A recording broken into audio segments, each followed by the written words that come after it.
So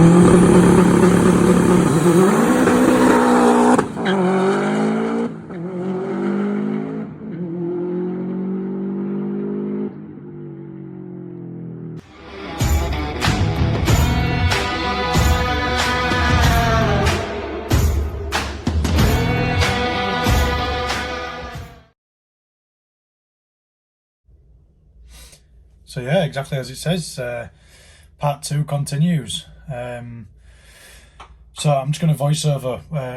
I'm going to be up here, just doing a voiceover of what's going on because I am pressed for time, as I said in the previous video. But basically, I don't just want to leave it on a time lapse with the music because I think it gets a bit boring. So yeah, what we're doing here is, if I can get the camera straight. We were cleaning off all the surfaces meticulously, making sure, using a lint-free cloth and some brake cleaner, just making sure that all the surfaces are free from any debris. And then we cleaned off all the bearings as well, put them all in place, dry in the block, not any lubricant on. And the purpose for this is to measure. We're measuring the clearances now. So I'd put some plastic gauge, not plastic dip this time, put some plastic gauge, little strips of it, just the width of the journal, on top of all the journals after I've put the crank in the block, and then put all the bearings in, put the two case halves together, and then we've torqued it all up to spec. Put a bit of oil on the threads, for the bolts, the block half bolts. So yeah, torqued it all up. I think it's 47 Newton meters for the big bolts and 25, I want to say, for the other ones. Just wanted to explain what I'm doing now. So what I've done is I've measured it as we've just seen. So is it following me? Yeah, sorry. I measured the clearances. So we've got on the rear 0.050, for 0.040, which is what we want. That's our target. That's just over 1.5 thou. It's what I did the old engine to, and the bearings looked really nice. So number 3 is 0.06 millimeters, 2 0.04, 1 is 0.05. So what we've got there is rear number 3 and number 1 are out of tolerance. That it's too high for what I want. It's like over 2 thou, I think, one of them, the middle one. So what we've got is we've got another set of bearings, and these are 0.025 larger. So they're 0.025 of a millimeter. So to get us into tolerance, we want, you can use half of a bearing as well. So we need, the best we can do here is we can go half of a bearing, which takes 12.5 off, which then brings us back down to just under 1.5 thou. Sorry, I keep swapping between thou and millimeter, but the target is 0.04 millimeters. That's what we want. So we want to try and get as close as we can. This is on the mains. We want to get as close as we can to that figure and on them all matched. So what we're going to do is we're going to put half of a bearing in the rear, number 3, number 1. It doesn't matter which half at this stage you use because it's equal halves of the engine. But if you were doing this principle on a conrod, which we will be doing after, you would put the thicker bearing. This just makes sense. But you would put the thicker bearing to where the most load is being put onto the bearing, which would be the conrod side.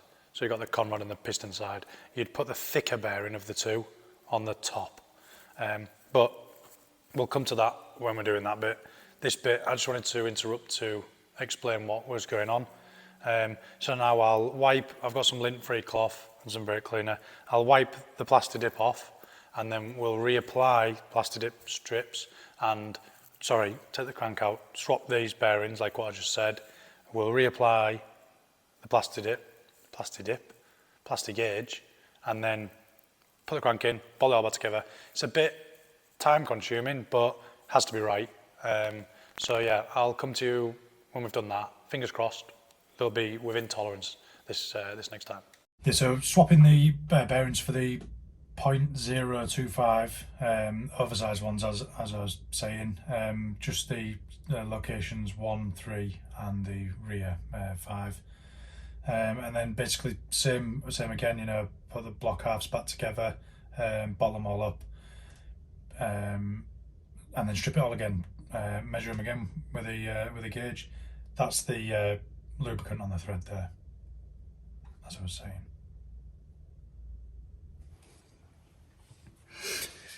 Right, we've done all that, as you've just seen, stripped it again, and we have got not what I was actually expecting. So when we look at the bearings that we changed, where we've got consistency because this journal and this journal were unchanged, and the measurements are unchanged. Do you know, they're the same. They're 0.40, which 0.04 should I say. That'd be a bit big if they were 0.40. The rear one, original reading was 0.050.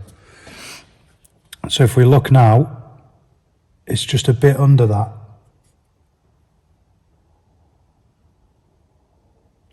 So it's nowhere near 0.38. Have a look on the thou side. So it's closer to 2 thou. So that tells us we're going to have to change this half bearing as well. Do you know? So we're going to have to put both halves in. And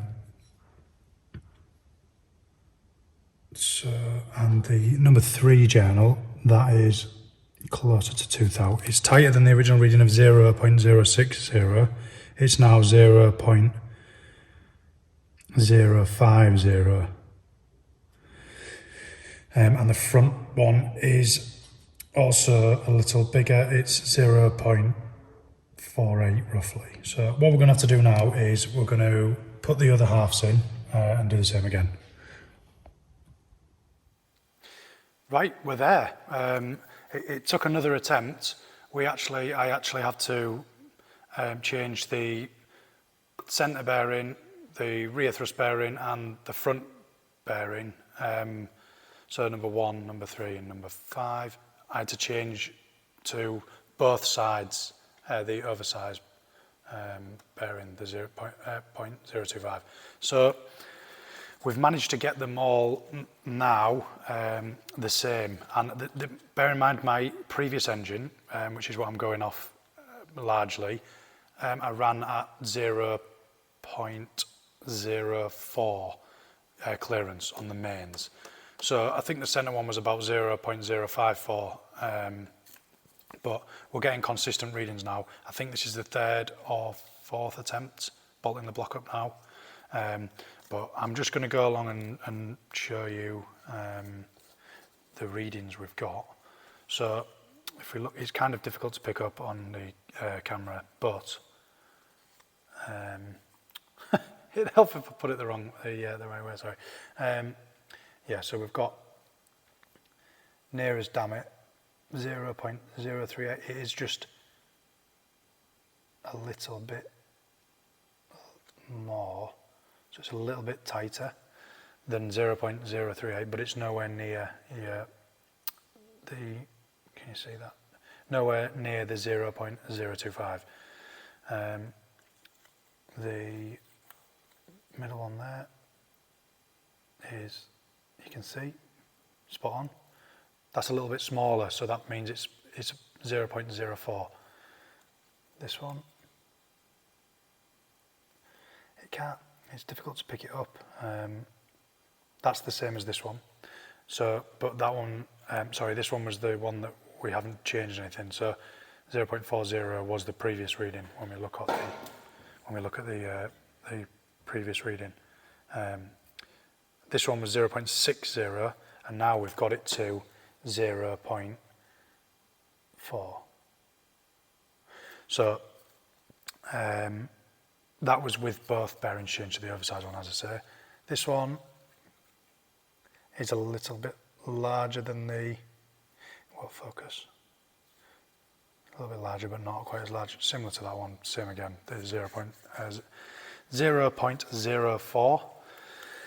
And finally, the rear thrust is, we've got it at just a little bit smaller than the 0.038. So we've got it, that it's nowhere near the 0.05. So that would put that at being 0.04. So that means if we look at the paper, that means we've got 0.040 right across the board. Obviously the two original 4 and 2, and then these three what we've adjusted. So that means in respect of the crankshaft, we can bolt up the crankshaft, that's fine. But obviously, well, let me zoom out while we're recording. Obviously now we're going to move on to doing the rod bearing clearances. So we can put the blocks to the side, we'll clean all the plastic dip. I keep calling it plastic dip, I might just change its name to plastic dip, but the plastic gauge, sorry, we'll clean all that off and put the blocks to the side for now, and then we'll go to the vise with the con rods and we'll measure the clearances on those. Yeah, so onto the con rods now. Same principle, exactly the same again. The journals are just smaller, but that's no relevance here. So we're just cleaning meticulously again, exactly the same. You'll notice this theme that runs throughout the full process. You can't get things clean enough, honestly. So yeah, I'm going over, cleaning everything, putting the bearings in, dry, plastic gauge on, bolting them all up, torquing them. It's a little bit more difficult with the con rods because they're very easy to move, and you can't move them because then you're going to get an inaccurate reading because you're going to spread the plastic gauge on the surface of the journal. So yeah, I've measured them, and they were all. I didn't need to change any bearings on this to oversized ones or anything. The Carrillo rods are really good quality rods, so the tolerances are going to be, pretty good. So they were all, can't remember what it was exactly now. I think it was 1.5 thou right across. I don't know what it was in millimeters. 0.038 is that. But anyway, we're straight on to final assembly here. So assembly grease in place. You got to make sure you put the molybdenum, their proper torque, their torque grease on the threads. That's really important. And then it was 40 newton meters, I think, that torqued them to 40 foot-pounds. Sorry, I'm lying. Yeah, so after we've done that, the crank, you can see it in the vise there, that's complete with rods on. Then we're back to the block, put all the bearings that we'd selected previously, put them all into the block, dry fit, dry on the back face, and then grease on the front faces of the bearings, and then we've just dropped the full rotating assembly, the crank and the con rods in place. Here we are putting sealant. It's 12-15 3-bond, the genuine OEM Subaru stuff, what they use. Just something to note here, be very, I can't think of the word, but you don't need to use a lot of silicone. People make a mistake here, and then I'll try and put a screenshot in here, but if you put too much sealant in, you are going to it's going to block the oil ways, because there's very small oil ways where oil can get into the into where it goes to the bearings, and if you put loads of sealant in, you're just going to block it. You're going to block these oil ways. So yeah, minimal sealant. After we've torqued all the block up, we've put new Dowetry seals on the bolts that go into the block face. We put the under piston oil squirters, we torqued them up. Well, we didn't torque them, I just did them to what I thought was tight enough, because there's no spec from the factory for them. And then after that, we've put the oil Modine delete spout in. I think that was 55 newton meters we torqued that to, and then 69 newton meters for the block bung that you've just seen go in. And then we're going around now, just putting all the rest of the block bungs in, other than the gudgeon pin ones, because obviously we need to put the pistons in first before we put those ones in. But these have got little alloy crush washers, gaskets, so we've put those new ones of those on, and then the factory service manual says you actually have to put some gasket sealant on them. So we've done that, both sides of the little sealing ring, you know, just to make sure that they're secure. I've actually gone round and paint penned, you know, all of the bolts. You can just see. Am I doing it? I can't see if I'm doing it there, but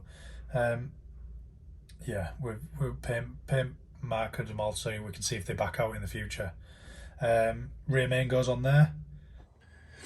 Right, Andy's just rang me with a very important bit of information that I've overlooked. So on the gearbox here, where the starter motor bolts in, starter motor is down here. The starter motor has 2 bolts. I'll show you real quick. Let's move this round.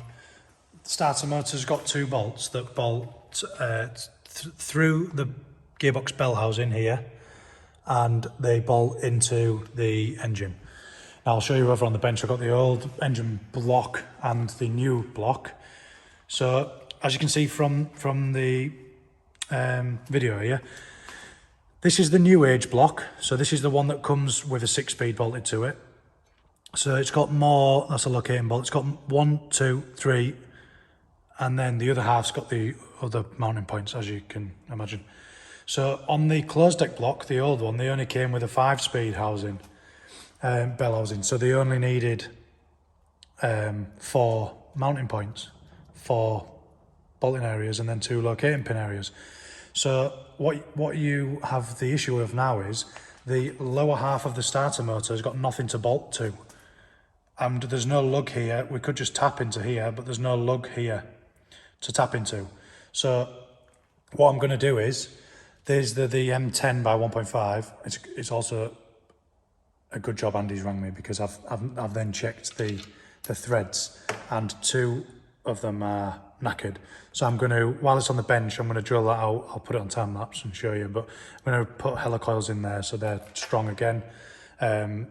So we've got the 4 fixing points there. So back over to the car. What I'm going to do to get around this issue is I'm going to actually tap an M12 thread in. So here's the top mounting point, which is going to go straight through and into the new block. The lower one, I'm going to actually, if you can see around, will it let me go around the side? Yeah. So the lower one, I'm going to tap into the back, sorry, not that one, that's blank. This one here, I'm going to tap an M12 by 1.75 thread into there, and then I'm going to use a short bolt. So where's the bolt? I've got it out here. This is just the one I had, it's a BMW bolt. But I'm going to put that then through the lower point of the starter motor. I'm going to have to drill that out as well, you know, drill the starter motor out slightly larger. And then tap that thread straight into there. Can you see? Can you see maybe? Yeah. So yeah, tap that into there. So then it's going to just bolt the starter motor straight into the bell housing. So it's securing the bottom half of the starter motor, but it's not going to go through because it's got nowhere to go into the block, if that makes sense. Yeah, that's it. I just wanted to make a note of that, just if in case anyone was doing this, so you don't overlook it as well. Here we go with the helicoil.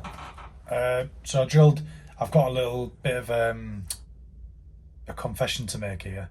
I drilled it here, as you can see, and I've got 2 helicoil thread repair kits. Well, I've got about 10, but I did everything spot on, drilled it square, real nice job. I came to tap it. There was 2 boxes sat next to each other. There was one that was I believe M10, is it M10? Yeah, M10 by 1.5. The other one's M10 by 1.25. Quite a lot of Subarus, throughout Subaru cars, they used fine coarse threads as opposed to coarse threads. So anyway, long story short, I've put a 1.5 pitch thread in there, M10, and not a 1.25. So I went to put the stock Subaru bolt in, and it didn't it didn't go in. So I've had to buy some long, like 80mm M10 by 1.5 bolts, but they're high tensile, so it do the job. So moving on anyway, we're installing the pistons here now. So we've got I've bought, as I said, the proper ARP 93mm installation little tool thing. Another confession I've got to make here. My dad turned up, and we were talking, and I don't really work that well with people around, doing this sort of stuff anyway, because I have to concentrate. So I'd gone populated piston number 1, so as per literally just the factory, either factory Subaru manual or the instructions that come with your mile pistons. Either they're both very similar. There is a little bit of difference.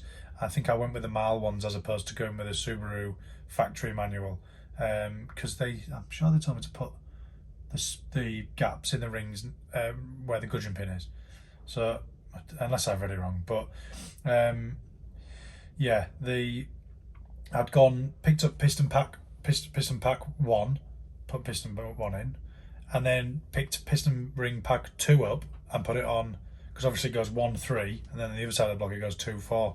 So anyway, I put piston ring set 2 on piston 3 and then put it in the block. So I had to take it all out again. Oh, and also I didn't put the circlip on the back of the little ring wire circlip that goes on the back side, the one that you can't get access to when the piston's in.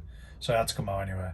But no biggie. At least I picked up on it, rather than build all the engine up and then have to have issues, no doubt. Probably saying that, I probably wouldn't have made that much of an issue, because the bores should be pretty much similar, but the rings have been gapped per bore, so they need to go on the right pistons. Luckily, this is what I'm doing here now, actually, checking the ring gaps. Not that I don't trust Steve, I just, curiosity, I just want to check myself. He told me what he'd done them to, and they were absolutely spot on. Believe he's done 5 thou of clearance per inch of bore, so it's 3.661 inches of bore. So I believe that's like 18 thou, and then the second ring was 6 thou per inch, so I believe it's 21 thou. And then the oil scraper rings are not really that relevant. I think it's 15 to 30 thou or something clearance you can have on those. So yeah, I'm just moving on here. I'm putting all the gudgeon pins are in, all the ring wire clips are in. I'm just putting the factory oil baffle plate, for the oil breather system, just putting some gasket sealant on that, and then on the gudgeon pin access port, you can see there, and then torquing them up to, I think, the 69 newton meters. That might be too much, but I think it is. And then these screws are 6.4 newton meters, and they're renowned for rounding, so make sure you use a PH2. I say PH2, double check that. I think it's PH2 though. So yeah, all the gudgeon pin, the bungs that we didn't put in, basically the gudgeon pin bungs, they're going in now. Torque to spec, I'm using that large torque wrench, so I presume it is 69 newton meters, because that's probably about the lowest that reads. I'm losing my voice. So moving on onto the heads now. Valve stem oil seals are going in here. Blue ones, I'm using the Supertech ones. Blue ones go to the exhaust, brown ones to the inlet. It's pretty straightforward, to be honest. Just tap them in using an 8mm socket, I think, 8 or 10mm socket. All right, I'm back. So, been busy. I know these videos are long, but as I said at the beginning, there's a lot of information to cover. So I wanted to interrupt here because there's a couple of things. The blocks already, the pistons are all in, you will have seen that. That's ready to go head gasket wise and to install the head studs and all that side of things, but I need to build the heads up first, so I put the valves back in, etc. One thing, if you are building these and you send them to your machine shop, and it's not, if you aren't local to Steve Geary, I'd highly recommend sending them to Steve Geary because he's the man.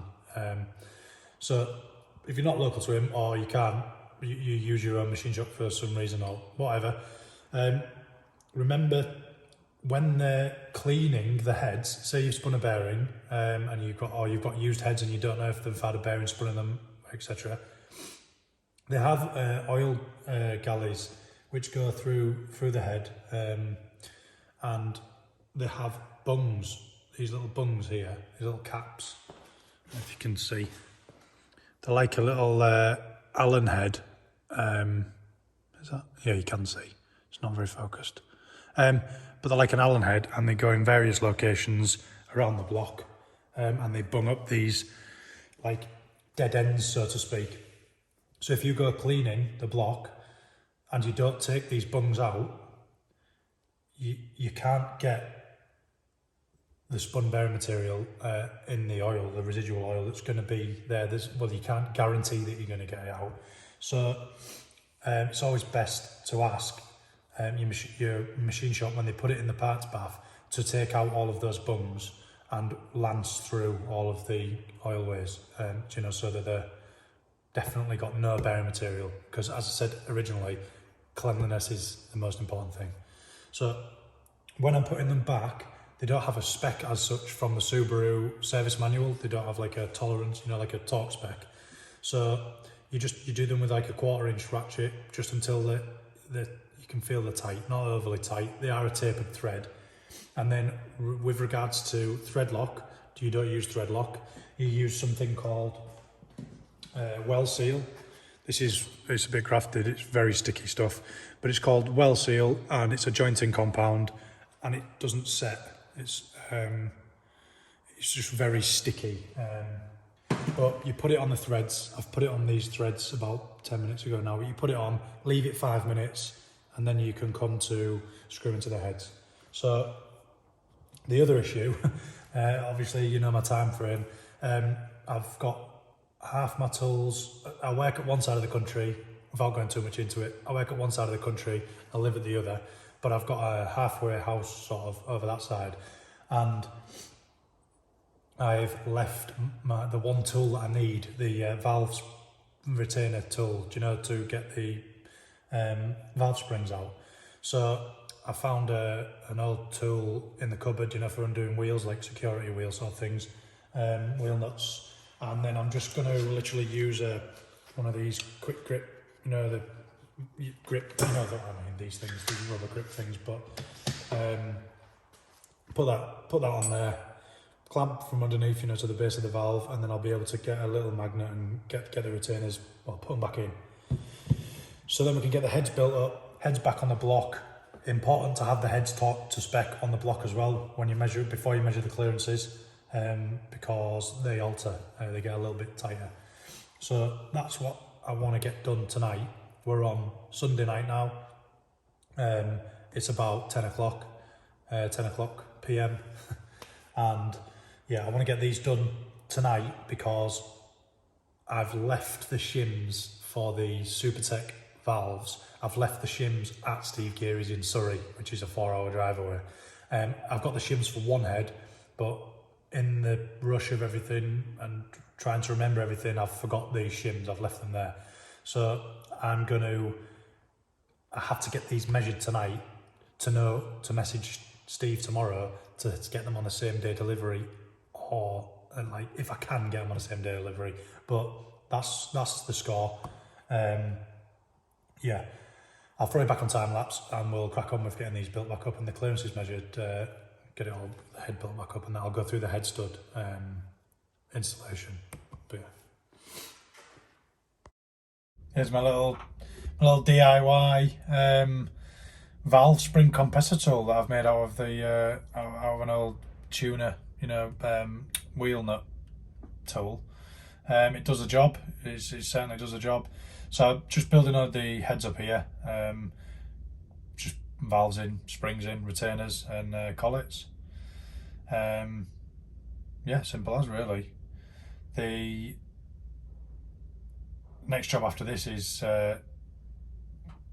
head studs in, which I'm just about to do here, cleaning everything, and then the dowels as well, and then yeah, heads on.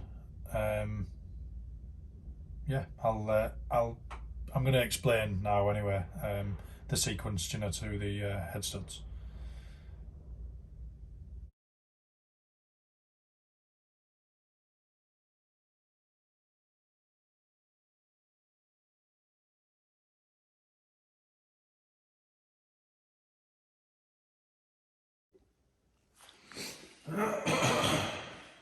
Right, so I'll just go through how I've installed the head bolts. These are the SMG head bolts from Steve Pickering. So what I've done is I've tightened them all down till they bottom out in the block, just till you feel a bit of resistance. I've done that by getting 2 nuts, you've seen it on the video, put one on upside down and then put one to it with a spanner. Make sure you put the spanner on first, tighten it down to it with a socket on the top, nip them up, and then wind them all the way down till they get to the bottom.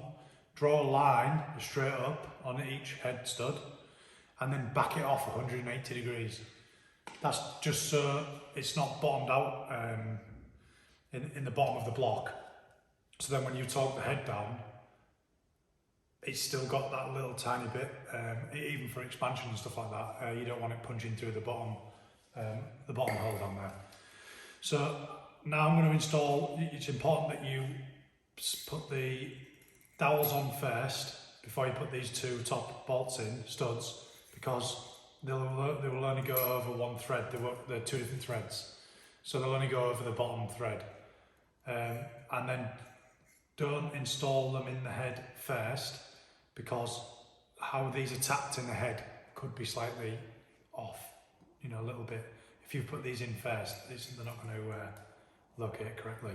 So real simple, you put the plastic sleeve over the top. This is my first time doing this as well, so I'm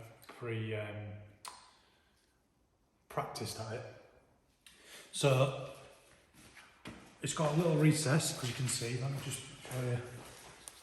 It's got a recessed part in the tool there, you can see. And this is Steve's. He's designed this. This is his tool. So the little recessed part goes. That's where the dowel locates, and then you can just hit this surface here without disforming the thin dowel. So you put it on like that. Slide it down so that it locates into to get that straight, so it locates in. Maybe best lifting it up first. Get that so it locates into the tool. Bring the plastic sleeve up. Eye it in so that it looks plumb, and then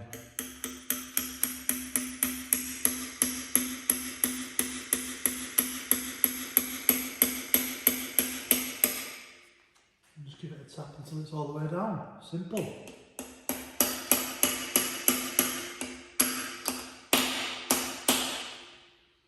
There we go.